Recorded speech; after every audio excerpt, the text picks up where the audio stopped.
Antes de tudo, esquece o que te disseram sobre controle emocional. O narcisista não controla você com gritos, agressividade ou brigas abertas. Isso é barulho. O controle real é silencioso, estratégico e quase invisível. Ele acontece por meio de perguntas simples, ditas no tom certo no momento exato. E aqui está a parte mais desconfortável. O narcisista, seja ele homem ou mulher, usa essas perguntas porque elas funcionam melhor em pessoas inteligentes, sensíveis e empáticas.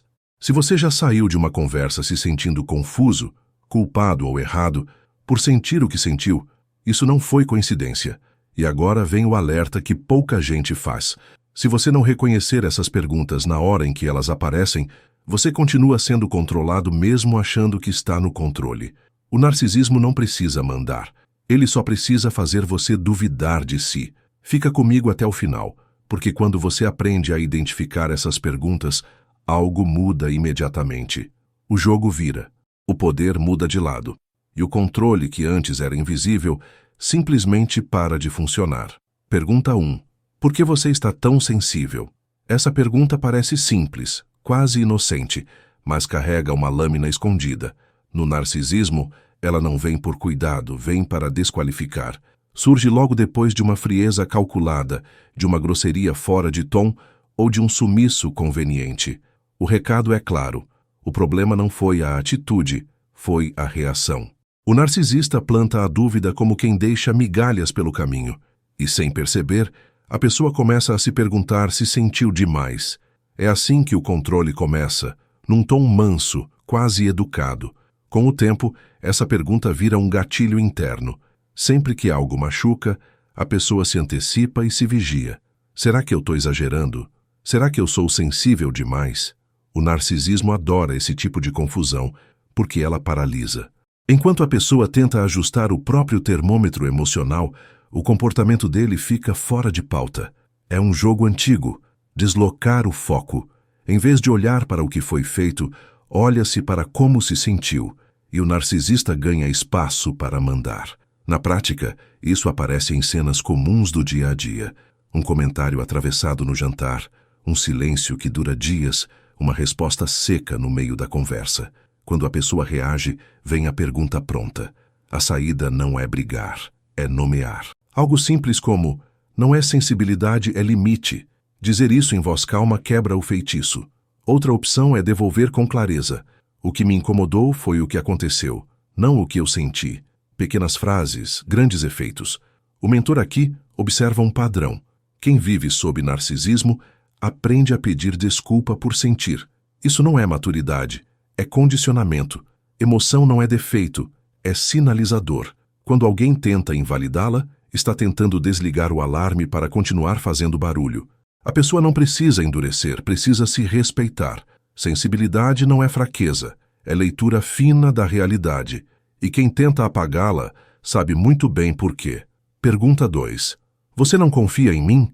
Essa pergunta costuma surgir num momento muito específico, quando a pessoa começa a perceber que algo não encaixa. Um comportamento estranho, uma incoerência, uma sensação difusa de alerta. Em vez de responder ao fato concreto, o narcisista puxa o tapete e muda o eixo da conversa. O foco deixa de ser o que aconteceu e passa a ser a moral de quem percebeu. No narcisismo, essa inversão é estratégica. A pergunta soa profunda, quase nobre, mas é uma armadilha emocional bem treinada. E quanto mais sincera a dúvida da pessoa, mais eficiente essa pergunta se torna. Repare como o jogo funciona. A pessoa entra na conversa tentando se proteger, buscando clareza. De repente, ela vira ré. Agora precisa provar que não é insegura, que não é paranoica, que não está vendo coisa. O narcisista se coloca no lugar da vítima injustiçada. E enquanto a pessoa se explica, se justifica e se culpa, o comportamento inicial desaparece da conversa como mágica. Nada é resolvido, tudo é empurrado para debaixo do tapete. O silêncio vira acordo forçado. No cotidiano, isso aparece quando alguém pergunta sobre mensagens apagadas, mudanças bruscas de rotina ou promessas quebradas. A resposta não vem, vem a pergunta. Uma atitude prática aqui é simples, embora não seja fácil. Trazer o foco de volta. Algo como: confiança não é o ponto agora. O ponto é isso aqui que aconteceu. Repetir isso com calma, sem entrar no jogo, já muda a dinâmica. O narcisismo se alimenta de desvio, não de clareza. E clareza, para o narcisista, é sempre uma ameaça. O mentor experiente sabe: quem vive nesse ciclo começa a confundir intuição com desconfiança. E isso é perigoso. Intuição é percepção acumulada, não acusação. Quando alguém usa essa pergunta para silenciar, está defendendo um território interno. A confiança saudável nasce de coerência, não de culpa. E toda vez que a pessoa precisa se explicar para sentir algo, alguém está escapando de ser responsabilizado. O narcisismo sobrevive exatamente nesse espaço de confusão emocional. Pergunta 3. Quem colocou isso na sua cabeça? Essa pergunta aparece quando algo muda dentro da pessoa. Um limite novo, uma postura mais firme, uma recusa que antes não existia. O narcisista não se interessa pelo conteúdo da ideia, ele ataca a origem dela. No narcisismo, a autonomia mental é uma ameaça direta, então ele sugere que aquilo não nasceu ali, que foi plantado por alguém de fora. A pergunta soa casual, mas carrega uma acusação silenciosa. É uma forma de dizer: você não pensa por conta própria. Com o tempo, essa estratégia começa a produzir um efeito profundo. A pessoa passa a revisar cada pensamento antes mesmo de expressá-lo. Será que isso é meu mesmo? Será que eu estou sendo influenciado? O narcisista se aproveita dessa dúvida para se colocar como a única referência válida. Tudo o que vem de fora vira suspeito. Amigos são vistos como interferência, família como problema, informação como ameaça. E sem perceber, a pessoa vai ficando cada vez mais isolada dentro da própria cabeça. No dia a dia, isso surge quando alguém decide mudar algo simples, dizer que precisa de mais respeito, de mais espaço ou de mais clareza. A resposta vem disfarçada de ironia.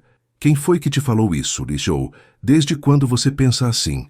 Uma atitude prática aqui é reafirmar a autoria sem entrar em explicação. Frases como: isso é uma conclusão minha, ou eu pensei bastante antes de decidir, já reposicionam o jogo. O narcisismo enfraquece quando não encontra brechas para invalidar. O mentor atento percebe um padrão claro.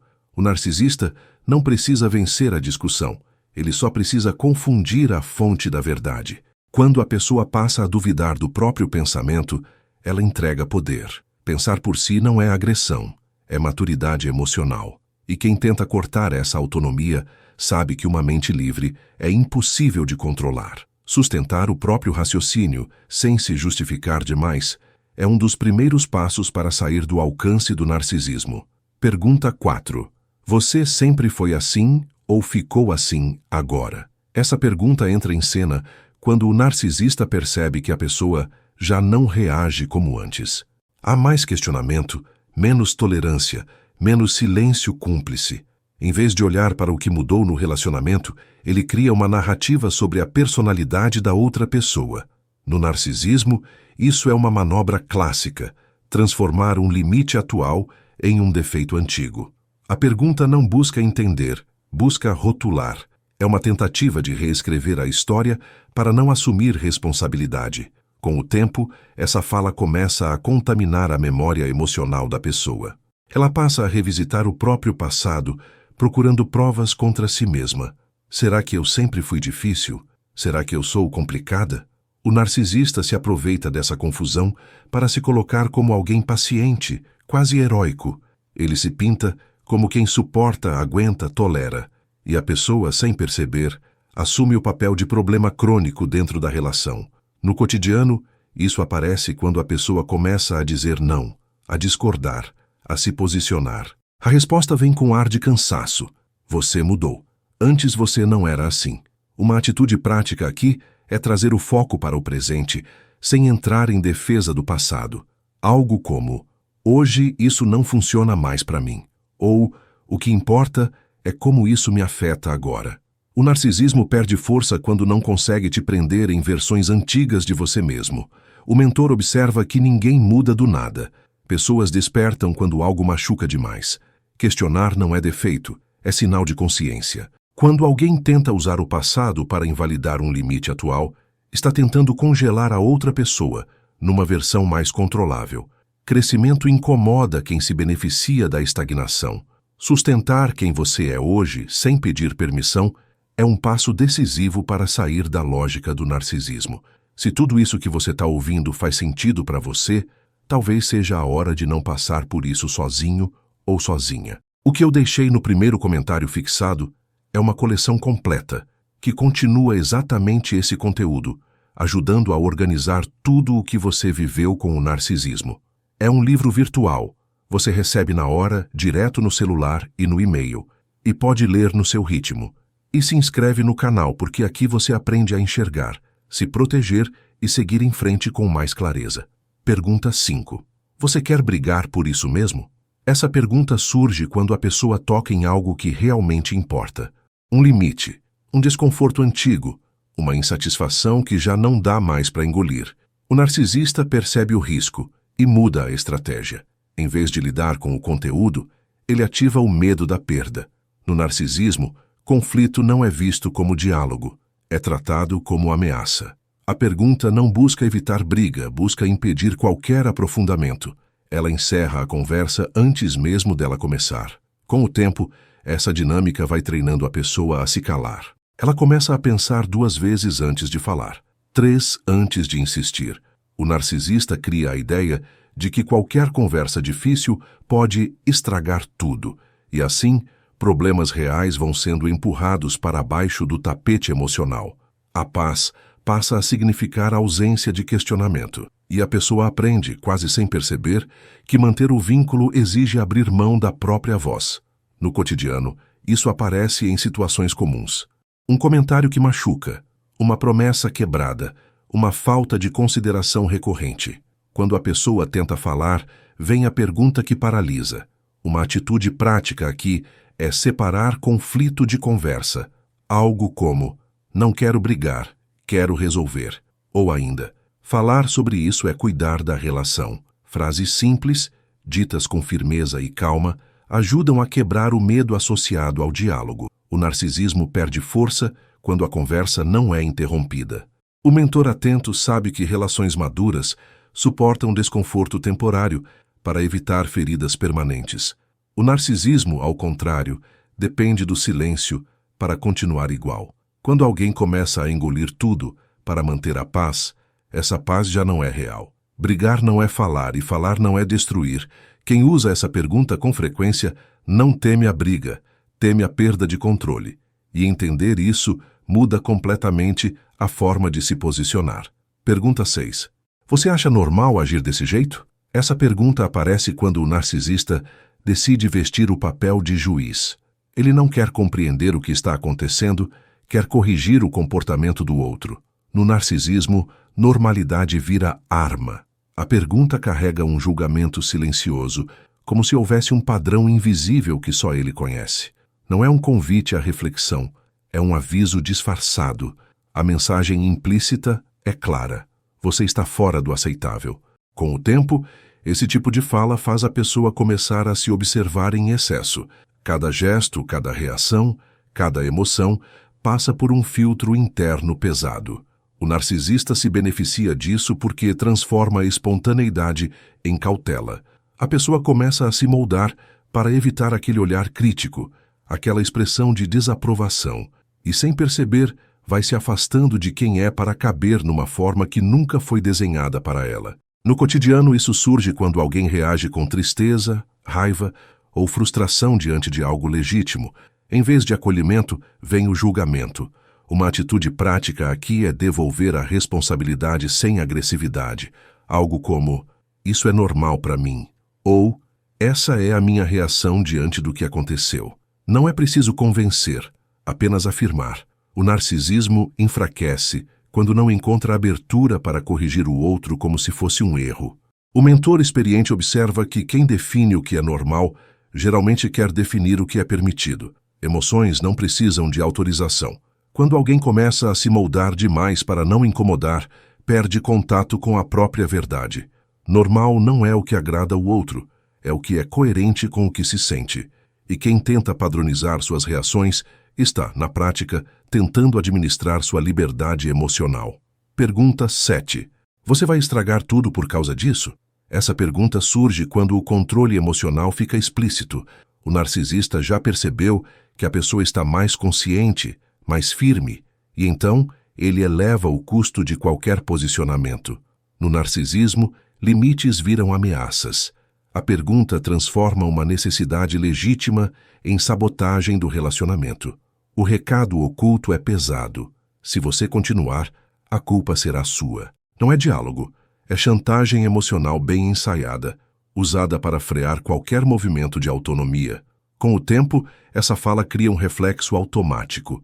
Antes mesmo de falar, a pessoa calcula as consequências. Será que vale a pena? Será que vou estragar tudo? O narcisista se aproveita desse medo antecipado para manter o controle sem esforço. A pessoa começa a ceder antes mesmo de abrir a boca. O silêncio passa a ser preventivo. E assim, o vínculo se mantém não por escolha, mas por receio de provocar uma perda anunciada. No dia a dia, isso aparece quando alguém tenta falar de algo que machuca há tempos. Um limite simples vira drama, um pedido vira exagero. Uma atitude prática aqui é separar responsabilidade de manipulação. Algo como, falar sobre isso não estraga nada. Ignorar sim. Ou ainda, meu limite não é ameaça. Essas frases, ditas com calma, ajudam a desmontar a lógica da culpa. O narcisismo se enfraquece quando a pessoa não aceita carregar um peso que não é dela. O mentor atento sabe que relações saudáveis não dependem do medo para existir. Quando alguém aprende que se posicionar tem custo alto demais, deixa de ser relação e vira negociação emocional.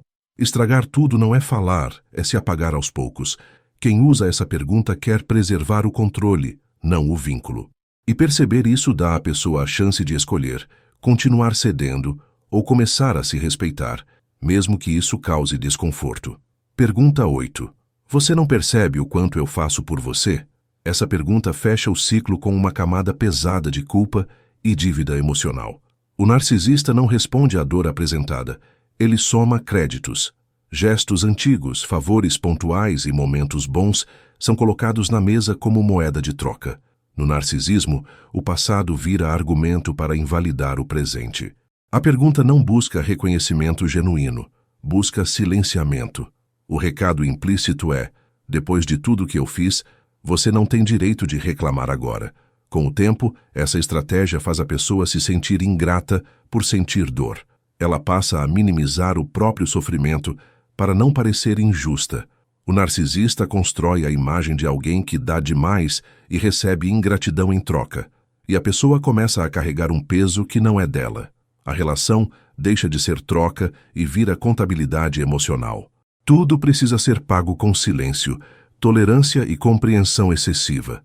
No cotidiano, isso aparece depois de um pedido de limite ou de uma conversa necessária. Em vez de escuta, vem a lista. Uma atitude prática aqui é separar cuidado de cobrança. Algo como, eu reconheço o que você fez, mas isso não apaga o que me machucou. Ou ainda, gratidão não anula limite. Dizer isso com calma ajuda a desfazer a confusão entre afeto e dívida. O narcisismo perde força quando não consegue usar o passado como arma. O mentor experiente sabe que favores verdadeiros não exigem pagamento emocional. Quando alguém usa tudo o que fez para calar o outro, não foi cuidado, foi investimento com juros. Relações saudáveis permitem gratidão e crítica coexistirem. Você pode reconhecer o que foi bom sem aceitar o que machuca.